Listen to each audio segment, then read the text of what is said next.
उत्तराखंड की राजनीति में आज बड़ा सियासी शक्ति प्रदर्शन देखने को मिला। इंडियन नेशनल कांग्रेस के नेताओं और कार्यकर्ताओं ने हजारों की संख्या में राजभवन यानी लोक भवन का घेराव किया। कानून व्यवस्था से लेकर महिला अपराध और जमीनी विवाद जैसे कई मुद्दों को लेकर कांग्रेस ने सरकार के खिलाफ हुंकार भरी और 2027 विधानसभा चुनाव का बिगुल फूंकने का संदेश दिया। देहरादून में आयोजित इस घेराव कार्यक्रम में प्रदेश भर से कांग्रेस कार्यकर्ता पहुंचे। पार्टी ने आरोप लगाया कि प्रदेश में कानून व्यवस्था लगातार बिगड़ रही है, महिला अपराध बढ़ रहे हैं, जंगली जानवरों का आतंक ग्रामीण इलाकों में लोगों की जान पर भारी पड़ रहा है और भूमि विवादों में आम जनता परेशान है। कांग्रेस का कहना है कि ये प्रदर्शन केवल विरोध नहीं बल्कि 2027 के विधानसभा चुनाव से पहले एक बड़ा शक्ति प्रदर्शन है। इस दौरान कांग्रेस कार्यकर्ताओं और पुलिस के बीच तीखी नोक-झोंक भी देखने को मिली। बैरिकेडिंग तोड़ने की कोशिशों के बीच माहौल कुछ देर के लिए तनावपूर्ण हो गया, हालांकि पुलिस ने स्थिति को नियंत्रित रखा। कुमारी शैलजा ने भाजपा सरकार पर निशाना साधते हुए कहा कि प्रदेश की जनता बेरोजगारी, महंगाई और महिला अपराध से त्रस्त है।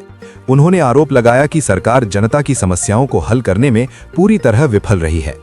प्रीतम सिंह ने कहा कि प्रदेश में भूमाफिया और खनन माफिया हावी हैं और सरकार उन पर कार्रवाई करने में नाकाम है। उन्होंने दावा किया कि ये कूच भाजपा के ताबूत में आखिरी कील साबित होगा। फिलहाल कांग्रेस के इस घेराव को 2027 के विधानसभा चुनाव से पहले सियासी तापमान बढ़ाने वाली बड़ी घटना माना जा रहा है। अब देखना होगा कि इस शक्ति प्रदर्शन का प्रदेश की राजनीति पर क्या असर पड़ता है।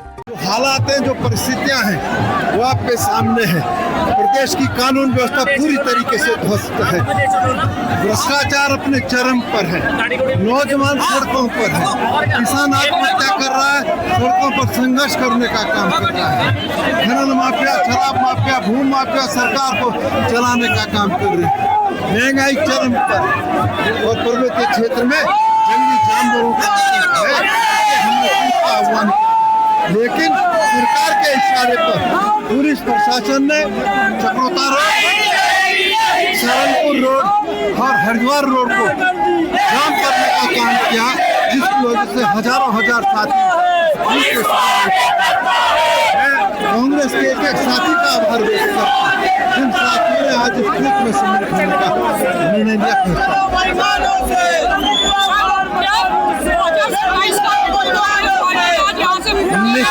निश्चित रूप से ये कुछ सरकार के ताबूत में कील ठोकने का काम कर रहे हैं और साथ ही साथ 2027 का भी आगाज है। हमारे सभी नेता, सभी कार्यकर्ता जनता के लिए हर तरह की कुर्बानी देने को तैयार हैं। सभी नेता और कार्यकर्ता सड़क पर हैं और लड़ते रहेंगे, दूर दराज तक लड़ते रहेंगे, जूं तक नहीं देंगे। भ्रष्टाचार चरम सीमा पर है, गैंग वॉर हो रहे हैं। क्यों अपराधी यहाँ पर संरक्षण पा रहे हैं? बहुत से मुद्दे हैं, जनता उब चुकी है।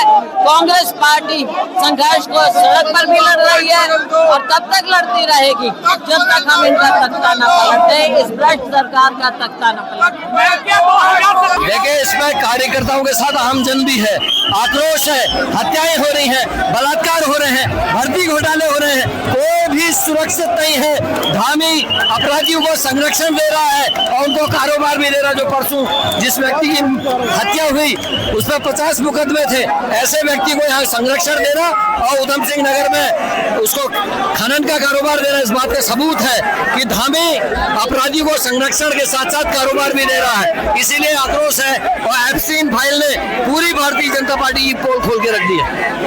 ये तो सिर्फ झांकी है, ये 2027 के लिए भारतीय जनता पार्टी के लिए झांकी है।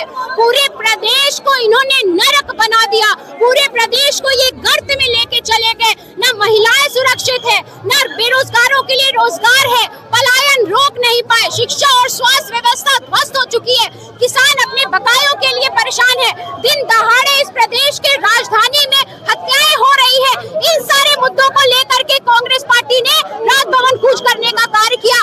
20 से 25 हजार लोगों का ये हुजूम जो आप देख रहे हैं, ये कार्यकर्ताओं के साथ साथ आम जनता भी है जो भाजपा से त्रस्त हो चुकी है।